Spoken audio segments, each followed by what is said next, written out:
tout le monde, c'est Nat, j'espère que vous allez bien. Je suis ravie de vous accueillir sur cette chaîne, bienvenue à bord, bienvenue à mes nouveaux abonnés. Voilà, vous avez été quelques-unes et quelques-uns à me rejoindre dernièrement. Donc je vous remercie évidemment, je suis très contente de vous retrouver sur cette chaîne. Et merci évidemment à tous mes anciens abonnés qui me suivent, qui continuent à me suivre avec fidélité, avec amour depuis 4 ans. Je crois que ça fait 4 ans ou ça va faire 5, je sais plus. Mais voilà, depuis un certain temps, on va dire, et tous ceux qui m'ont rejoint entre-temps, et ceux qui sont de passage parce qu'ils s'intéressent à ce tarot, tout simplement. Voilà. Alors, ce tarot, il a été en précommande au mois d'août pour mon anniversaire, tout pile poil le jour J de mon anniversaire. Et c'est un tarot donc que j'ai reçu très rapidement, puisque elle avait du stock au moment où elle a lancé les précommandes.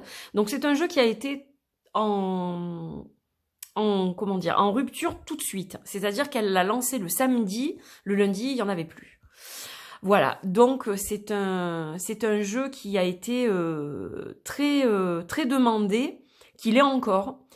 Donc pourquoi j'ai tardé à faire cette vidéo? Alors il faut que je vous explique pourquoi. Eh bien parce que il était épuisé et que je ne savais pas encore quand elle allait le rééditer. Je me doutais qu'elle allait le faire, mais j'ai préféré attendre un peu parce que souvent c'est rageant quand on reçoit un jeu et qu'il n'est plus édité. Voilà, donc je me suis dit que j'allais attendre un peu et puis surtout, il fallait que j'attende de faire connaissance avec lui. Parce que c'est un jeu très particulier. Vous pouvez pas...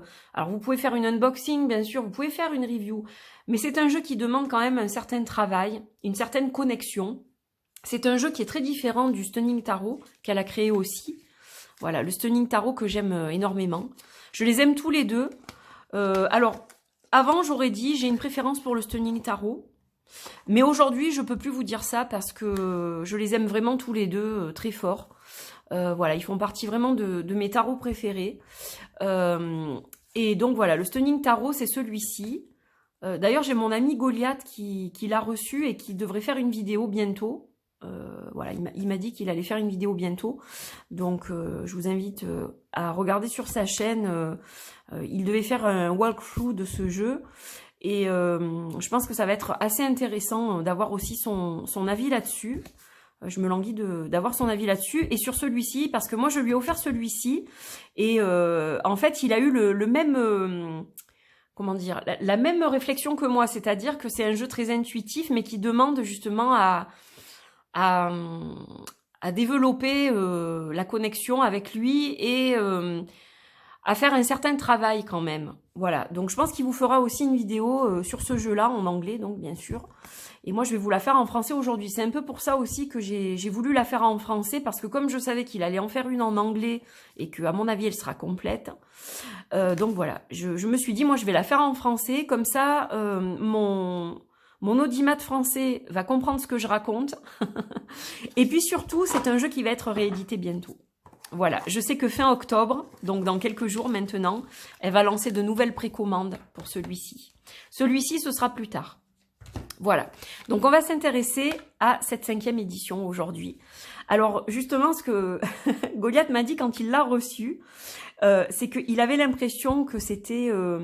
comme vous savez, ces jolis savons bien présentés dans des jolies boîtes, très élégantes, ça lui faisait penser à ça en fait. Et du coup, j'ai dit, c'est vrai que ça a un peu cette allure-là, donc voilà. C'est un tarot qui est super chouette. Il y a beaucoup de gens qui se sont plaints de la qualité des cartes, du packaging, de la boîte souple, etc. Et moi, je ne voudrais pas qu'il arrive dans un autre concept, quoi. Je les aime, ces jeux, comme ils sont. Ils ont une certaine simplicité, mais au niveau de l'art, au niveau de l'énergie, au niveau de ce qu'elle y a mis dedans, ça vaut tout l'or du monde. Je sais pas comment vous expliquer ça. Ça, c'est quand on est passionné et qu'on a un ressenti avec un jeu. Moi, je le trouve très bien comme il est. En fait, la boîte, elle est super, hein. Je comprends pas trop des fois les critiques de certaines personnes. C'est une boîte souple mais qui est solide, quoi. C'est une super boîte. Donc voilà, pour moi ça va très bien, quoi. Alors, vous voyez qu'on est accompagné de Naja aujourd'hui, mon crâne de cristal en bois pétrifié, avec son magnifique cobra sur la tête. Et donc, on va regarder ce fameux Jonas Adjos Tarot. Alors, je vais zoomer parce que avec ce téléphone, c'est très compliqué des fois. Donc déjà, on va séparer. On va regarder d'abord les majeurs. Et après, on s'intéressera aux mineurs. Alors, ce tarot, donc le dos, il est comme ceci. Donc, c'est un dos qui est différent de toutes les autres éditions. Voilà, elle l'a refait, repensé. J'aime beaucoup ces petites fleurs. Alors, le Jonas Adjos, c'est toujours un tarot, pour moi, qui a été dans l'ancrage, dans la nature. C'est un jeu très, très connecté à la nature, à la verdure, etc. Mais celui-ci particulièrement, parce que regardez, c'est un jardin, ce jeu. Hein. Il est vraiment complètement connecté à la nature. Et c'est un jeu qui est très, très ancré. Très terre-mer, très ancré, très Gaïa. Et c'est aussi pour ça que je l'adore. Alors, là, on a la carte du fou. Donc, on voit un visage avec, à la place des orbites, on voit de la lumière qui sort des yeux comme ça. Donc, pour moi, en fait, c'est le fou qui se projette. Il ne sait pas trop où il va encore, mais il veut se projeter avec son intuition. Il va suivre ce qui est dans ses tripes, le fou. Peu importe s'il a tort ou raison, en fait. Il s'en fout complètement, le fou. Et j'adore cette description, en regardant la carte, moi c'est ce que je ressens. Alors attention, warning, tout ce que je vais dire dans cette vidéo, c'est ma vision du tarot, de ce tarot. Ça peut ne pas vous correspondre, voilà, attention, hein, que les choses soient claires. Tout ce que je dis n'engage que moi, comme toujours. Mais voilà, je vais vous donner mon ressenti à moi. Ce n'est pas forcément ce que Jonas a voulu mettre dans ce jeu. Hein, voilà, je n'ai pas son ressenti à elle. Je vous dis ce que moi je vois à travers ces images et comment je les reçois, comment je les canalise. Donc là, pour moi, ce fou, voilà, il se projette, donc il éclaire son chemin avec son regard, voilà, il regarde, il va droit devant lui, quoi qu'il en soit, mais il n'est pas sûr d'où il se rend. Par contre, il va toujours suivre son intuition. Le hibou est rattaché à l'intuition, et donc voilà, pour moi, vous voyez, ses yeux n'y voient rien quelque part. Il y a tellement de lumière, il est tellement allumé par la passion qui l'anime de vouloir changer de cap ou de vouloir suivre absolument sa route, etc., qu'en fait, il y voit rien. Il est complètement ébloui. Donc du coup, il n'y a que son intuition qui peut le guider à ce moment-là. Voilà, c'est comme ça que je vois les choses. Alors, je vais pas toutes vous les faire, hein, parce qu'on en a pour 3 heures sinon. Le magicien qui a planté une graine et voilà, cette graine, regardez, elle devient une plante. Qu'est-ce qu'on peut faire avec de l'amour, un peu de terre, un peu d'eau, quelques graines? C'est ça pour moi, très poétique aussi ce jeu. La grande prêtresse. La grande prêtresse avec ses lys blancs, donc il y a une forme de pureté dans cette carte. On est dans quelque chose de très pur, elle est très pure, elle a une vision très pure des choses, très religieuse. Hein, voilà, le lys pour moi là est rattaché à la pureté de la Vierge, presque de la religion. Et donc on a ce côté très intuitif aussi. Elle va suivre son intuition, mais en même temps c'est quelqu'un qui a énormément de connaissances. Et qui va vouloir aussi les transmettre, et elle va les transmettre dans un amour et dans une pureté absolue. L'impératrice, qui est sublime, très terrienne, hein, voilà, on la sent bien ancrée, on la sent dans l'abondance, on la sent très apaisée, très sereine, cette impératrice. L'empereur, donc il est juste sublime. Alors moi, vous savez que je suis très tête de mort, hein, voilà. C'est pas un secret maintenant, je pense que... Au début, j'osais pas trop parler de ça, ou le montrer, ou ce côté-là de moi, mais il y a beaucoup de gens dans mon entourage qui ne comprennent pas ça, en fait. Parce que ça, pour eux, la tête de mort, le squelette, est relié à la mort physique. Et du coup, ça les gêne énormément. Mais en fait, moi, c'est pas du tout le concept que j'en ai. Déjà, la mort physique, bah, c'est une transition vers une autre vie qui est différente, qui est une vie d'énergie. Mais surtout, le squelette, pour moi, la tête de mort, c'est ce qui supporte notre corps physique, notre chair, notre véhicule terrestre qui nous permet de vivre notre vie incarnée et de se déplacer. Voilà, c'est lui qui, tout au long de notre vie, va supporter notre poids, va supporter tout ce qu'on subit, tout ce qu'on expérience, tout ce qu'on... ça se dit pas.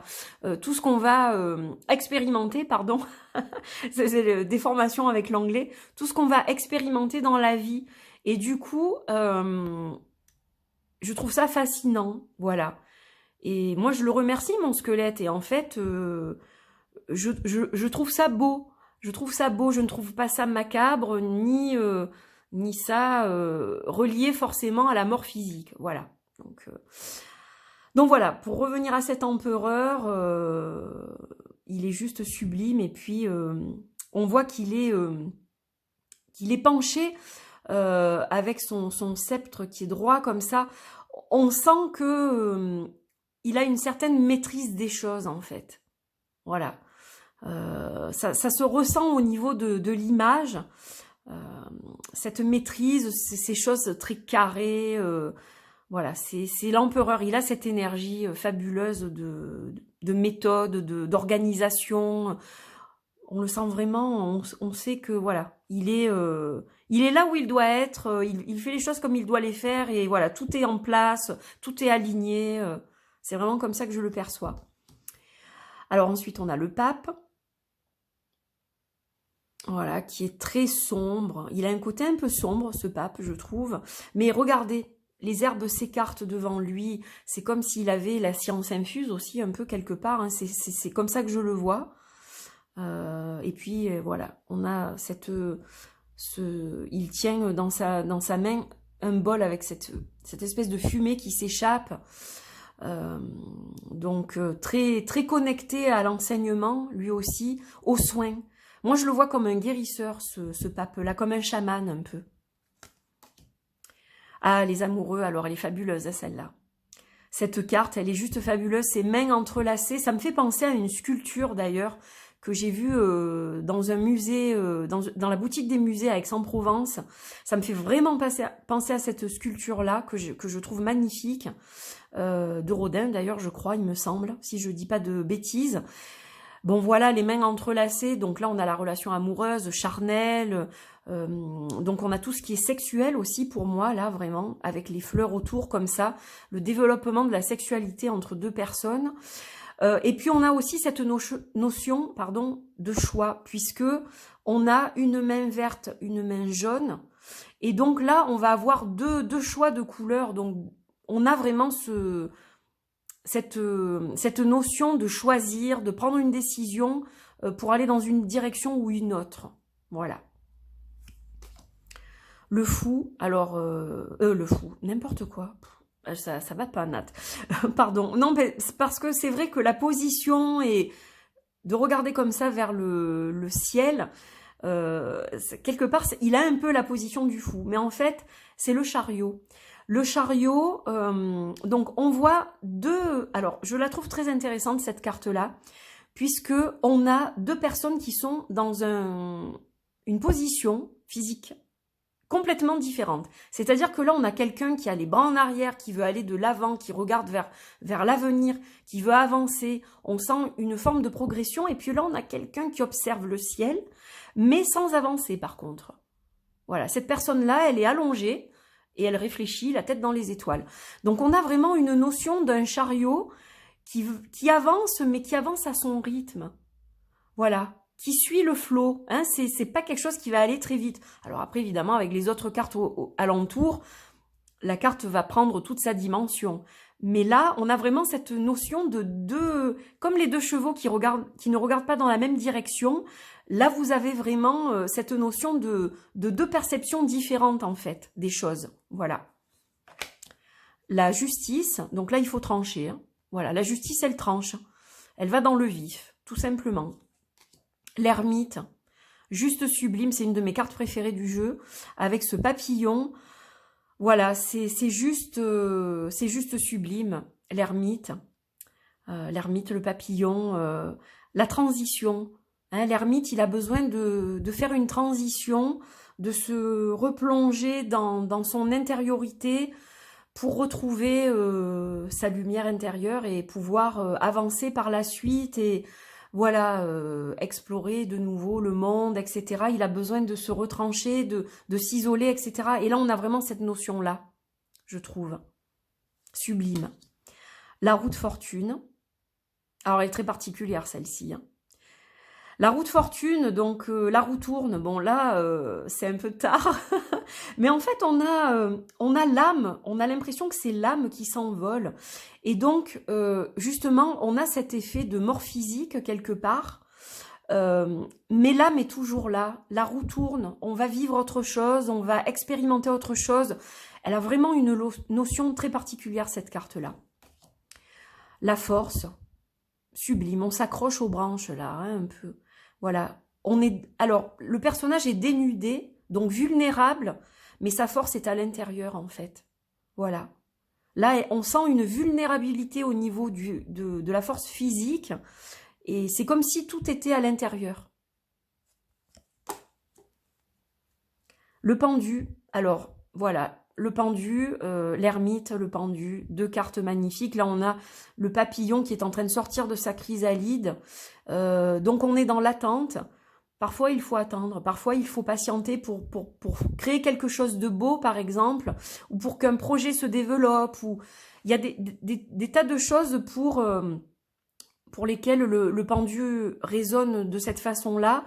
Après, des fois aussi, on va être dans la victimisation, dans le fait de se mettre soi-même des bâtons dans les roues, de se saborder soi-même, en fait. Donc, on a ces 2 notions-là aussi.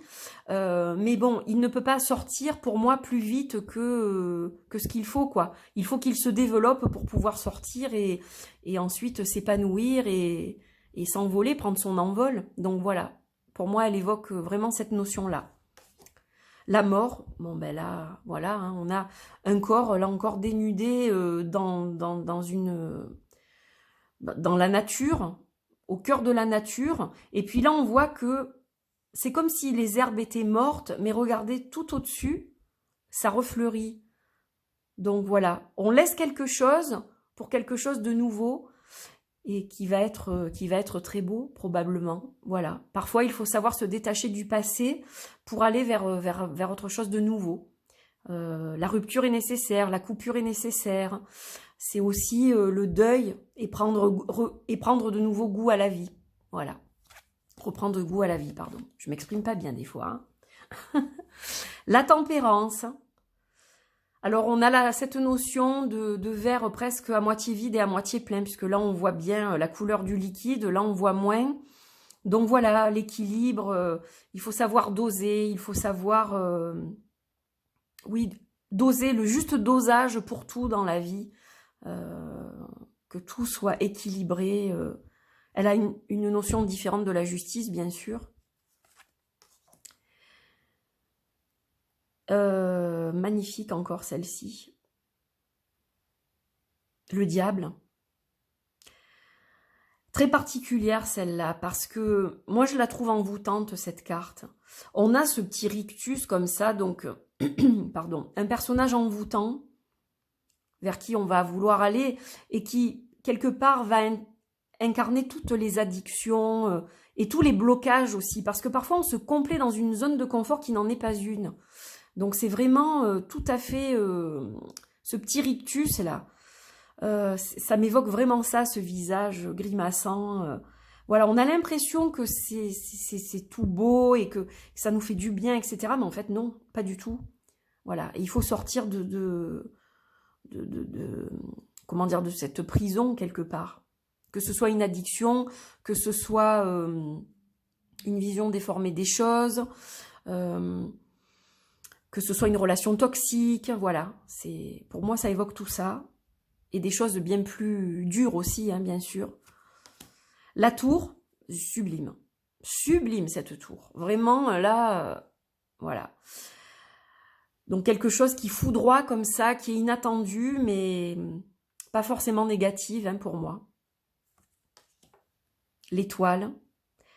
Voilà, juste, paf, posez là comme ça, une étoile. L'espoir. Donc, on sent que ce personnage n'est pas forcément dans l'espérance, mais elle est là, l'étoile. Donc elle lui dit quelque part, regarde, accroche-toi, hein, voilà, accroche-toi à tes rêves, à tes espoirs, sublime. La lune, bon alors celle-ci, elle est magnifique. D'ailleurs, on l'a eu dans le tirage de la guidance lunaire. Elle est magnifique cette lune. Alors face cachée de la lune, parce que on voit en fait que ce personnage avec ses cheveux cache la lune qui a l'air d'être pleine, mais quand on la regarde différemment, on voit pas une lune entière. Elle est très particulière cette carte, donc elle nous parle évidemment de tout ce qui est rêve aussi, de tout ce qui est dans nos rêves, des faces cachées de la lune, quand on n'a pas tous les tenants et tous les aboutissants d'une histoire, d'une affaire, d'un sujet. Elle est dans l'ombre un peu.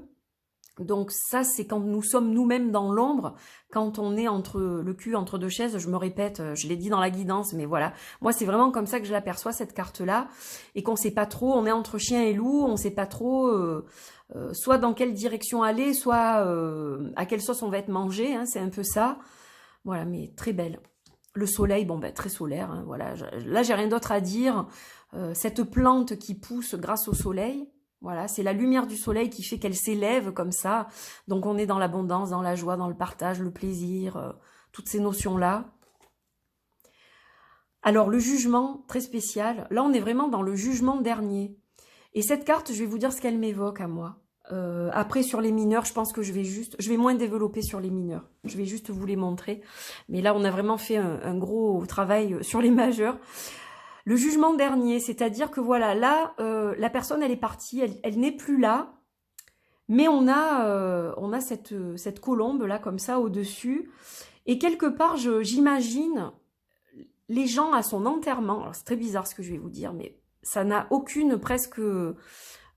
lien presque avec cette carte du jugement. Parce que le jugement, c'est une carte aussi d'introspection, c'est-à-dire on se juge soi-même, on regarde le chemin parcouru, puis on se dit, bon alors, où j'en suis, qu'est-ce que j'ai fait de bien, qu'est-ce que j'ai fait de pas bien. Pour moi, c'est ça le jugement. Mais là, cette carte-là, elle est spéciale. On sent que quelqu'un est parti, en fait, voilà, hein, puisqu'on est au cimetière, on voit une croix comme ça, une tombe, en quelque sorte, et j'imagine les gens qui sont allés à cet enterrement, qui ont perdu cette personne-là, et qui parle de cette personne-là, en disant comment elle était, ce qu'elle a fait dans sa vie, ce qu'elle a fait de bien, de moins bien, comment elle était, etc. Je la ressens comme ça, en fait. Comme si, voilà, maintenant, la personne n'est plus là, elle n'a plus son mot à dire, et ce sont les autres, en fait, qui vont, quelque part, en la décrivant, en parlant de sa vie, etc., qui vont déterminer quelle personne elle était. Enfin, je ne sais pas si c'est très clair, mais voilà. Cette carte, elle m'a évoqué ça la première fois où je l'ai vue. Et le monde, regardez, l'expansion, hein, voilà. Donc là, le monde, la concrétisation aussi de certaines choses, l'abondance, le succès, ce qu'on a voulu concevoir est en train de fleurir et on est en train de le porter et de le diffuser sur le monde aussi. Et puis le monde, c'est aussi, bon, évidemment, la relation avec les autres et les voyages, les découvertes d'autres cultures, aller de par le monde, hein, voilà, ça m'évoque ça. Donc, juste magnifique. Et donc, voilà ce fou qui est en 0. Alors, le fou, normalement, dans le tarot de Marseille, il est en dernier. Là, il est en premier. Donc, on a quand même un mélange, pour moi, de plusieurs concepts. Mais donc, voilà, on va dire que quand il a commencé son voyage, il savait pas trop où il allait, mais finalement, regardez sur la fin, il s'en est plutôt pas trop mal sorti. Voilà, je trouve ça sublime, en fait.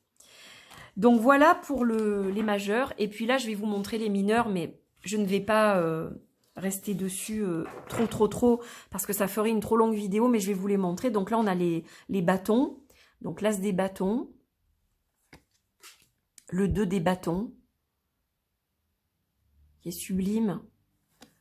Le 3. Le 4.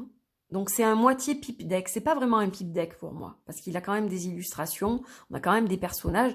Donc, c'est pareil. Pour moi, bon, Jonassa, je sais qu'elle les a fait dans l'état d'esprit d'un tarot de Marseille, hein, les deux, le Stunning et celui-ci. Mais pour moi, il n'y a pas que du Marseille. Voilà. Mais ça, c'est mon avis, encore une fois. Hein. Donc si vous n'êtes pas... si ce qui vous arrête, c'est le fait que ce soit un tarot de Marseille, franchement, ne vous arrêtez pas à ça. Pareil, vous êtes débutant, vous vous dites, oh là là, ce tarot, il n'est pas du tout pour moi. Non, c'est pas vrai. C'est un tarot intuitif. Donc vous pouvez apprendre le tarot et en même temps avoir ce tarot aussi et travailler avec ce tarot. Voilà, pour moi, c'est pas gênant. De toute façon, pour moi, il n'y a pas de règle. Je le dis tout le temps, mais quand on dit tarot pour débutants, tarot pas pour débutants, alors c'est vrai que certains vont être vraiment très compliqués pour des débutants, mais si le tarot vous appelle, si un tarot vous appelle, ne passez pas à côté. C'est ça, en fait, que j'essaye de vous dire. C'est vrai qu'il y a des tarots qui vont être plus pour des gens expérimentés que des débutants, mais si un certain tarot vous parle à vous et que vous vous dites mais j'y connais rien ou je connais pas assez ou c'est pas grave, il faut pas passer à côté. Voilà. Moi c'est comme ça que je le vois. Donc 6 des bâtons, 7 des bâtons. Le 8, alors n'hésitez pas à poser hein, si vous voulez les voir mieux. Qu'est-ce qu'elle est belle celle-ci, encore ses mains entrelacées, j'adore. C'est très romantique quelque part. Alors c'est un tarot bizarrement que j'aime beaucoup pour les tirages relationnels, mais pas que. Hein. Il est excellent pour tous les domaines en fait. Mais c'est vrai que pour le relationnel, je le trouve super quoi. Le 9 et le 10. On sent que c'est lourd, elle y voit rien là. Alors ensuite on a le page des bâtons. Le cavalier, donc les pages sont des jeunes femmes. Les cavaliers sont en armure. Ah, non, c'est la reine d'abord. Ah, je l'ai remis dans l'ordre exprès pour vous, hein, parce que je m'en sers. Et très souvent, donc j'ai dû tout remettre dans l'ordre, là. La reine des bâtons. Le roi. Et on va passer aux coupes. Regardez ces teintes. C'est sublime, hein, franchement, magnifique. Donc, l'as des coupes. Magnifique as des coupes avec la marguerite comme ça. Je t'aime un peu, beaucoup, passionnément, à la folie. Je dis pas du tout, parce que l'as des coupes, c'est pas ça. Le 2 des coupes, magnifique aussi. Le 3. 4 des coupes. L'ennui, hein, un peu quand même, hein, elle est blasée là, hein, elle sait pas trop... En fait, elle se rend pas compte de la chance qu'elle a, de ce qui l'entoure, elle ne se préoccupe que de ce qu'elle n'a pas, j'ai l'impression. Le 5 des coupes, bon là il manque des pétales, donc voilà. On sent que c'est pas une carte très positive, mais ça ne dure pas. Le 6 des coupes, le 7 avec la petite abeille, le 8, magnifique aussi, j'adore les personnages, je les adore ces tarots. Les deux, hein, franchement, le stunning aussi, il est très différent, mais tellement beau. 9 des coupes, 10 des coupes. Sublime, là encore des mains. Voilà, j'adore. Alors, les cartes de cour. Donc, on a le page, le cavalier. Je suis sûre de lui. Hein. La reine et le roi. Et puis, on a les épées, avec l'as d'épée qui est sublime. Je le trouve très, très beau, l'as d'épée. As des épées, as d'épée. Le 2. Le 3. Donc là, on n'a pas le cœur, par exemple. On a juste 3 épées entrecroisées. Le 4 d'épée. Le 5. Magnifique aussi. 6 d'épée, le 8, encore une main, le 9, là on a bien la notion d'angoisse, d'anxiété, de cauchemar, voilà, vraiment on sent que c'est dur là, c'est difficile, ça prend la tête. Hein. Le 9 et le 10. J'aime bien le reflet dans les lunettes, là. Alors, on a le page qui dégaine. Elle veut y aller, là. Hein. Elle veut aller au combat, là. Elle réfléchit pas vraiment, en fait. Le cavalier. La reine. qui a souffert, on le sent, hein. Mais elle se relève toujours et puis voilà, elle va toujours de l'avant. Regardez, elle a une espèce d'armure par-dessus sa robe, donc elle a comme une carapace, elle s'est forgée une carapace et elle y va, quoi. Elle continue sa route, la reine des épées. Le roi, très dans la réflexion, mais très apaisé, très zen. Et puis finalement les pentacles, donc l'as des pentacles, le 2, très lumineux, hein. Le 3 des pentacles, le 4, magnifique. Alors des couleurs, il est assez monotone, non c'est pas monotone, il y a très peu de couleurs. On a du brun, du noir, du jaune, du vert, voilà, c'est un tarot qui a très peu de couleurs, mais c'est ça aussi que je trouve intéressant. Le 6, 7 des pentacles. Alors, on est en train de progresser, mais bon, on a encore du chemin, parce qu'on n'y voit pas grand-chose, on se doute que le chemin ne va pas être forcément facile. Et là, on a quand même bien avancé, puis bon, voilà, on commence à se dire, bon là, ça y est, je vois enfin le résultat, et il est temps que ça se termine, que je fasse un break. Voilà. Et là, eh bien, on a les racines, comme ça, sous terre, et puis cette plante qui est devenue magnifique, qui a bien poussé, qui rayonne comme ça. Magnifique. Le 10, bon ben là, on est dans l'abondance, hein, quand même. Et puis on a le page qui réfléchit, mais qu'est-ce que je pourrais bien faire? Dans quoi est-ce que je pourrais m'engager? Quelque chose qui me porte, qui me pousse à aller plus loin. Voilà, elle est pensive. Le cavalier, la reine qui est sublime, les reines sont très belles. Et le roi qui est juste magnifique. Sublime roi, sublime. Voilà.